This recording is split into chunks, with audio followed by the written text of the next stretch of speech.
I saw in a movie, like someone said, "Assalamu alaikum," and I asked my sister, I'm like, "What is that? What is that? What is that saying?" or whatever. Oh, Muslims say that, you know. So me being a smart aleck in school, when I was passing the one girl, one of the sisters in hijab, I turned to her and I'm like, "Assalamu alaikum," and she's like, "You're Muslim?" I'm like, "Nope." SubhanAllah, it's crazy. Just 7 years later, you know, I am Muslim. Alhamdulillah. جزاك الله خير. جزاك الله خير. Allah reward your brother.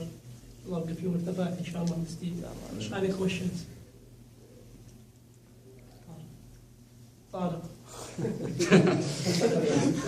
Always have questions. Go ahead. What about your family? Well, my family, for the most part, they were, you know, a little taken back from it. You know, they were accepting of it. My mom, she pretty much, when I told her, I'm like, well, you know, she was pretty much just like, "Oh, you're a man, you know, you do whatever you want. I can't tell you otherwise." And my siblings, they accepted it, and it's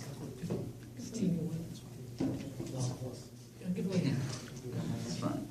My father kind of stood out with things. I know he was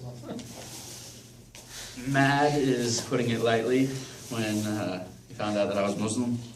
I knew that, you know, me becoming Muslim, it wouldn't be the easiest thing. It wouldn't be the easiest thing for my family.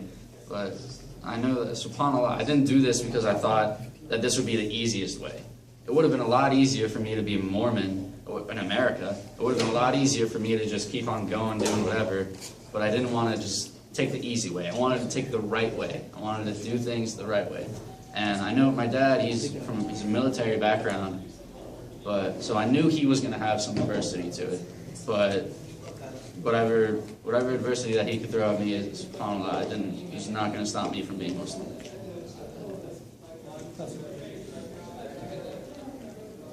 Any questions? What are you planning to do in the future? What am I planning on doing in the future? Seeking knowledge of Islam. SubhanAllah, inshallah, sometime I'd like to be able to study at Islamic University sometime. I think it'd be really good for me. Maybe bring it back to America, spread some knowledge, inshallah. I have a question for you. You said that in your life you always had American pick on Islam. Say that again? In your life you always had some people always pick on Islam. They always try to question it, they're always trying to bring it down.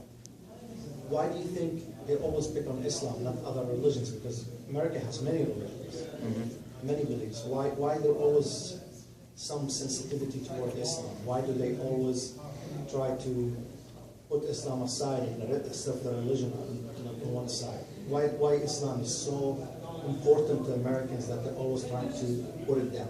That's what, as when you were like a Christian.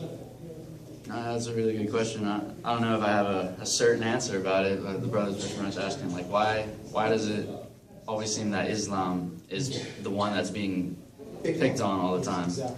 And subhanAllah, you know, I think at least in America, with all the things, like a lot of things for Americans, the only exposure they've had to Islam is 9/11 or the Boston Marathon, or just things. They always see the horror stories of Islam, when really they're not even part of Islam. And I just think it's probably just more modern, and kind of like in the way that the Jews were really, people were so racist against the Jews, it's almost like the Muslims are the modern Jews. I know that sounds really bad, but it's almost like people jump from hating this group, and now the modern group to hate is the Muslims. And I don't exactly know why people want to hate on Islam so much, but I guess the only thing I can say is probably it's more of a modern thing to be racist against Muslims, even though it's not really racist. But you know, prejudice against Muslims. Questions? I have a question. You said you wasn't interested in Islam, right? Before. But after that, you watched videos about Islam. So what made you not interested in watching video? Or it was just... Yeah, well, I don't know, I think it was more of just like having the world religious class. I mean, it kind of got me back in touch with my spiritual side, I guess. And I don't know what it was with the class on world religions, because I had no care at all to learn about Islam. Whenever Islam would come up, I'd just be like, I'd be really like, I don't know, just move on to the next religion. I don't know what it was that really like dragged me down. I've never felt like I was prejudiced against Muslims. I never had anything against Muslims.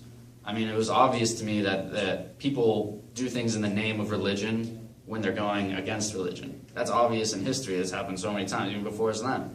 Stuff out of law, but I don't know, with the things, just seeing the people, the types of people that were coming to Islam is the main thing that sparked my interest. And it was really just made me want to look into things more and really just open up my mind for things. That if these people were coming to Islam, maybe I shouldn't be so quick to judge. Maybe I shouldn't be so solid in my opinions when I haven't even given it a chance.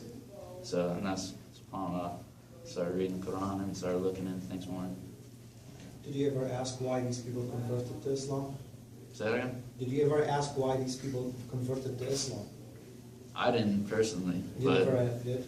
no, I mean, I was curious and I wanted to find out for myself almost why they did, but You were too shy to ask. yeah, it wasn't like I wasn't personally with them. I wasn't being able to ask them, but there were just videos on YouTube that I would watch and stuff. That, yeah. سؤال. You changed your name to Luqman. So what's the reason behind that?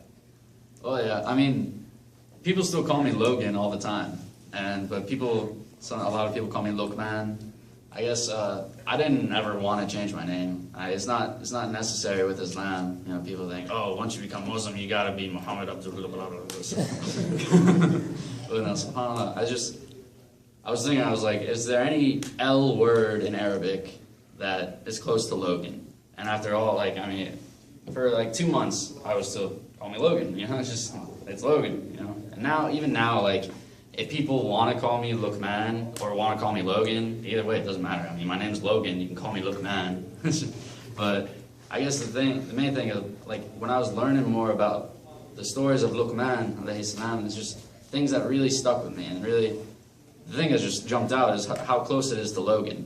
It was really similar. And the one thing that jumped out was the story of Luqman in my head, that he was a slave, and at one point in his life, and his master one time told him that to go slaughter a sheep and bring me back the worst parts of the sheep. And he brought him back the tongue and the heart. And his master looked at him and he was like, "What are you? This is the worst parts of it?" Okay, and he thought that was kind of weird.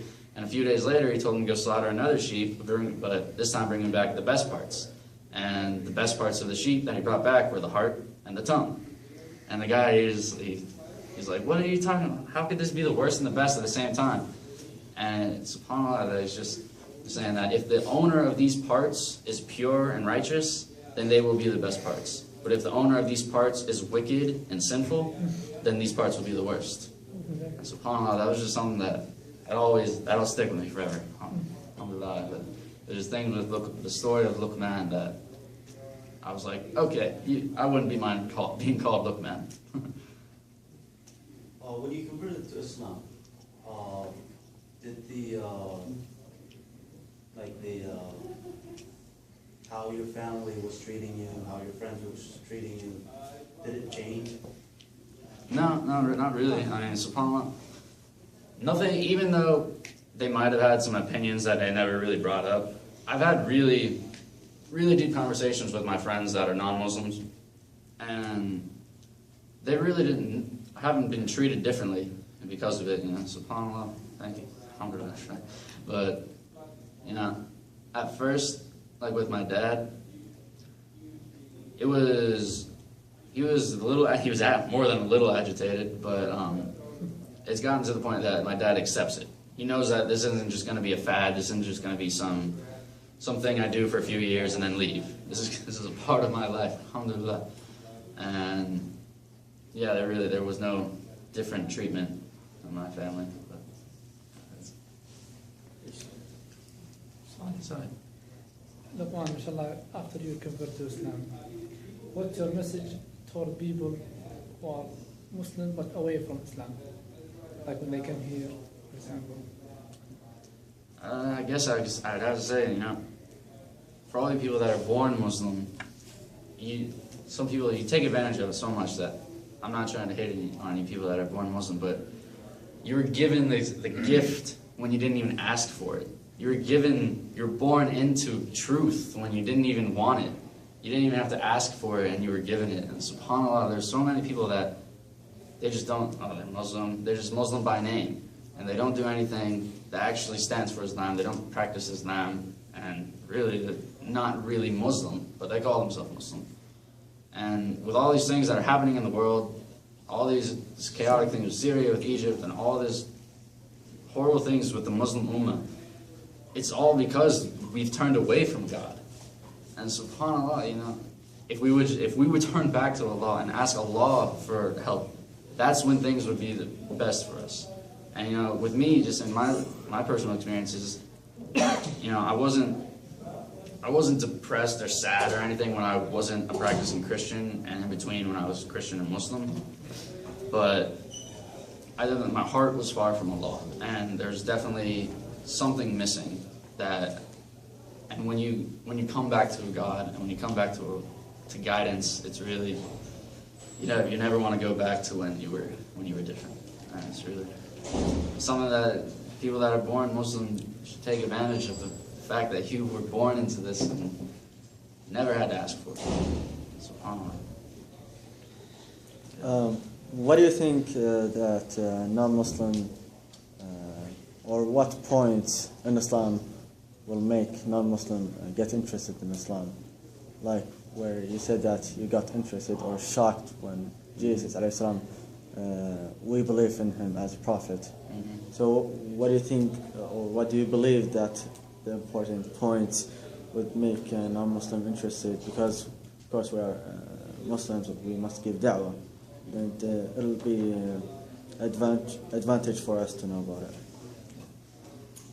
Really, the best way to give dawah is to show people Islam, not to necessarily tell them about Islam.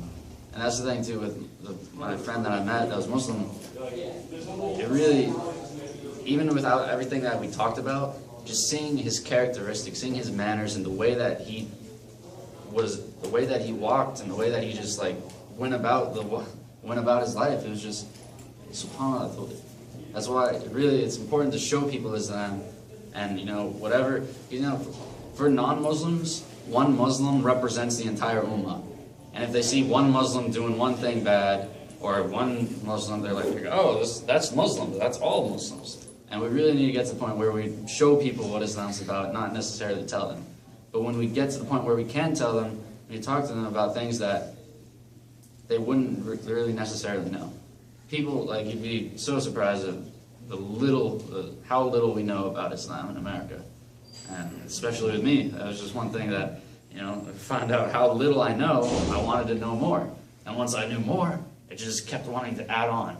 And really, I don't know, it's hard to pinpoint some things that interest people into Islam, but with me, with my Christian background, and finding out that Jesus